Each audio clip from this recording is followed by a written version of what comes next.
labaatanaad wuxuu leeyahay saa'ilkan gabadha ayaa waxaa mehriyey awowgeeda iyadoo aan raalli ka ahayn aabbaheedna wuxuu ku maqnaa safar caqdigaas miyuu dhacay sheekow? xagga awowgu uu meherin karaa gabadha markii aabbaheed maqan maxay waa weliga soo raaca. allahumma shaafiiciyada waxay leeyihiin haddii weligii aqrabka la waayo qaadigay u guuraysaa, laakiin madaahibta kale waxay leeyihiin maya, weligii fogaa haddii la waayo ka ku xigay u guuraysaa wilaayadu. marka horta awowgu wuu guurin karaa aabba hadduu maqan yahay. masalada labaad ee meesha ku jirtaa waxay tahay gabadhu ayadoon rabin guurka ma la qasbi karaa? ama awow ha qasbo ama aabba ha qasbo ama cid kale ha qasabto, guurka ma lagu qasbi karaa iyadoon rabin oo raalli ku ahayn? masaladaasi jawaabteedu waxa waa maya, lama qasbi karo. waxaa tilmaamaya xadiid abi hurayra, nabigu wuxuu yidhi sal alla lay waslam laa tunkaxu layimu xata tusta'mar walaa tunkaxu lbikru xata tusta'dan. haweenayda garoobka ana lama guuriyo ilaa amar la weydiiyo, waa inay amar bixiso. lama ku guurinaayo ninkan ma rabtaa i guuriya, waa inay dhaha. hadday aamusto i warwareegto la guurin maayo, war cad waa in laga hela, amar cad.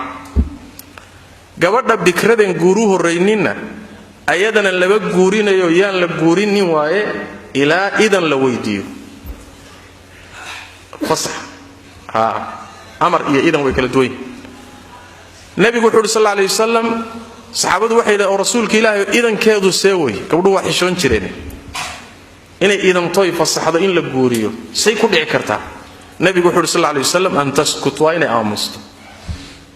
ninkanaa ku soo doonee ma laguu guuriyaa, raalli ma ku tahay? hadday shib iska tidhaahdo bimacnaa raalli baan ahay waay, soo maa? laanna way xishooraysaa. gabdhihii hore guurkan iyo waxaanayba ka yaqiiqsan jireenba, sheegsheegiisa iyo waxaanaaba dhibi jir, soo maa? islaan garoobo laakiin hawsha taqaano oo horey u martay iyadu warkeeda way caddaysan kartaa, soo maa? tan marka waxaa loogu cudurdaarayaa waxaanayna garanayninba. waxaad moodaa kuwa hadda jooga maaha, gabdhaha hadda jooga maaha.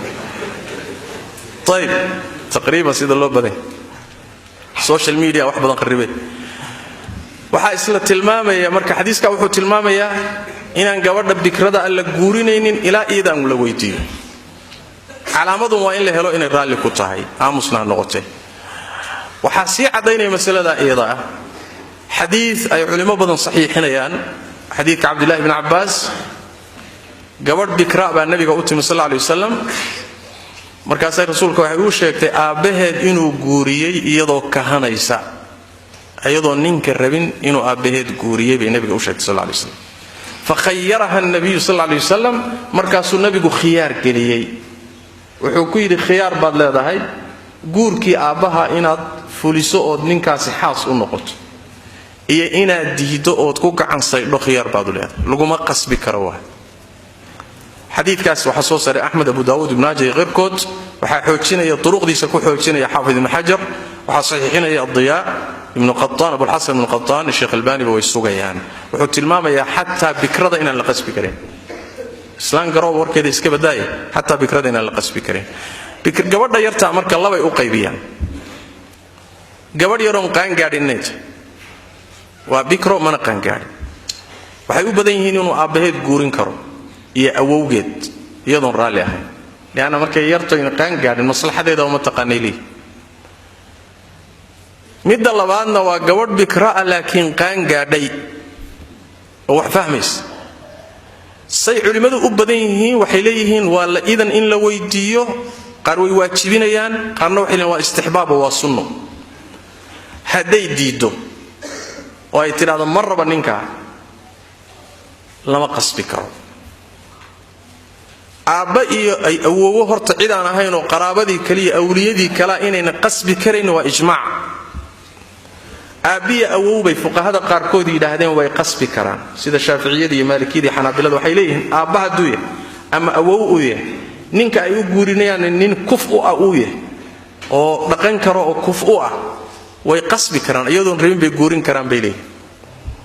laakiin madhabkaasi waa laga xoog badan yahay cala asaxiix, lama guurin karo. marba hadday qaangaadh tahay lama guurin karayo waana madhabka daa'ifa min ahli cilmi ay qabaan hayaraato inaan la guurin karaynin waxaa ka mid ah al-imaam al-awzaa'i thawri abu ubayd al-qasim ibn salam xanafiyada abu thawr ibn mundir madhabka imaam al-bukhari daahirkiisuna sidaa way isagan sida laga fahmayo sheekh ibn uthaymin baa isaguna sidaa leh lama guurin karo hadday gabar tahay ilaa ay ogolaato raalli ku noqoto lama qasbi karay wallahu a'lam jazakallahu khayran su'aashayna 300